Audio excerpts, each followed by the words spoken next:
நல்லா தெரிஞ்சுக்கோ. இதை ஏன் உங்ககிட்ட சொல்றேன் தெரியுமா?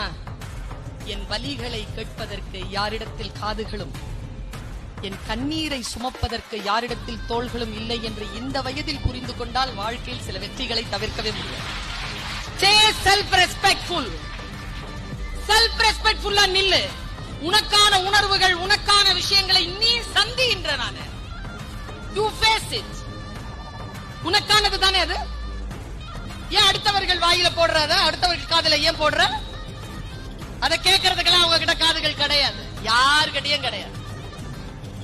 சும்மா கேட்கிற மாதிரி நடிப்போம், ஃபுல்லா உள்ள எடுத்துக்க மாட்டோம். என்ன பத்தி தான் எல்லாருமே பேசிட்டு இருக்கிறாங்க, எவனும் நம்மளை பத்தி பேசல. நினப்பு தான்.